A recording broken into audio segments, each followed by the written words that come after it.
6 chapter sources of food module 3 sources of food part 2। Hello friends, हमने पिछले module में पढ़ा था कि फूड के मेनली दो सोर्सेज होते हैं। कौन कौन से दो सोर्सेज थे वो? Absolutely correct, plants and animals. और हमने डिफरेंट प्लांट्स के एडिबल पार्ट्स को भी जाना था, याद है ना आपको? चलिए इस मॉड्यूल में हम आगे पढ़ते हैं।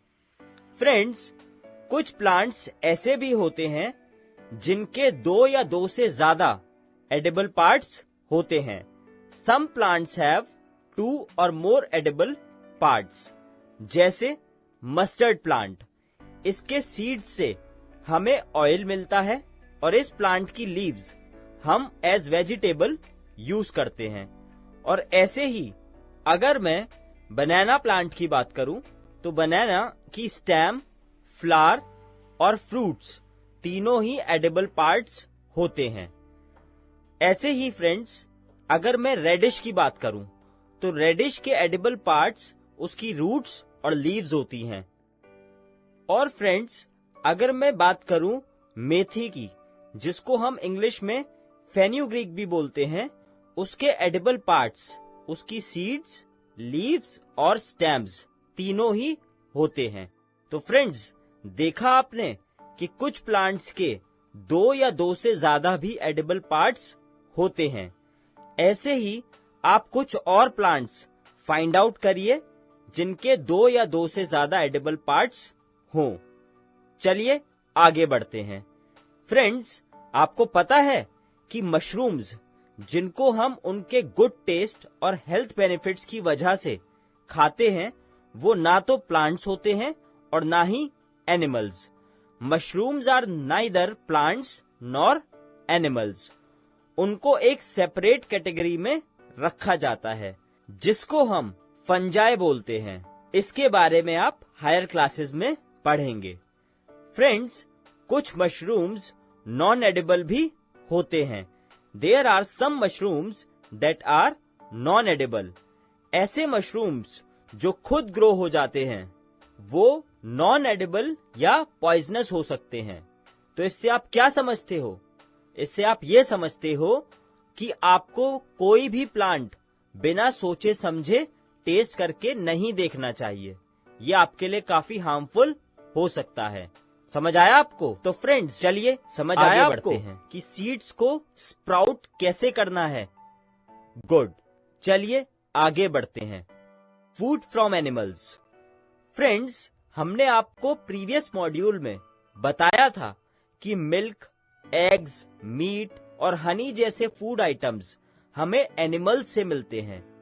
चलिए आगे कंटिन्यू करते हैं और जानते हैं कौन सा फूड आइटम कौन से एनिमल से मिलता है।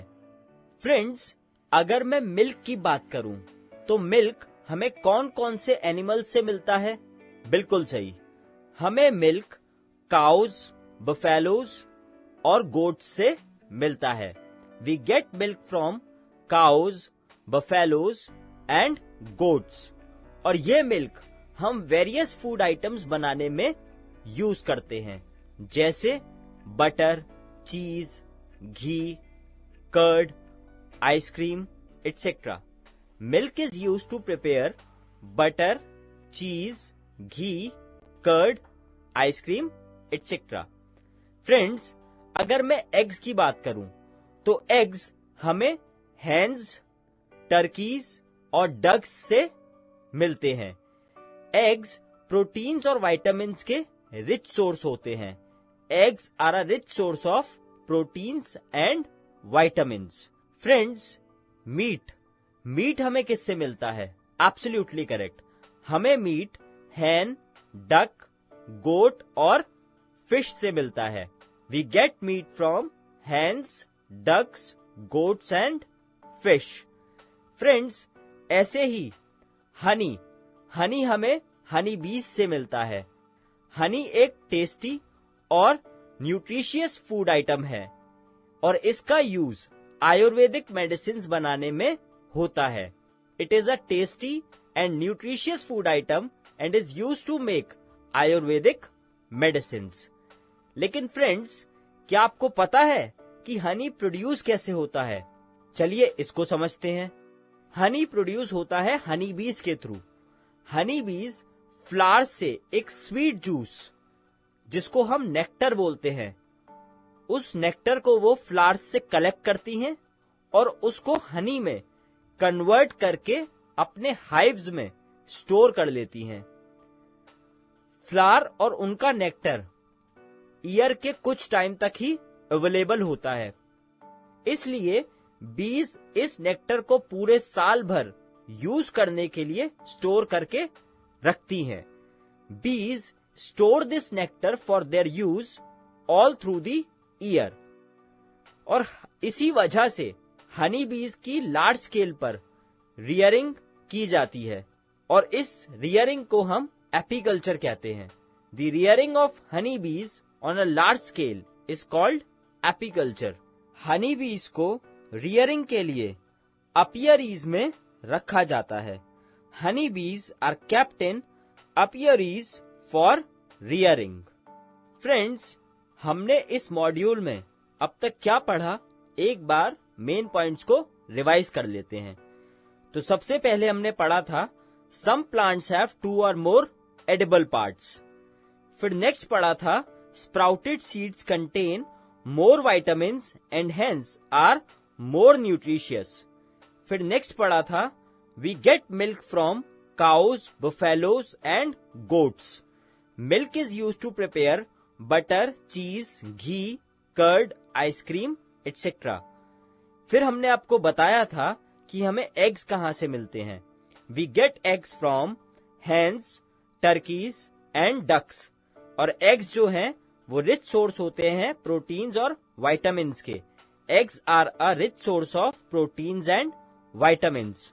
फिर नेक्स्ट पढ़ा था हमने we get meat from hens, ducks, goats and fish.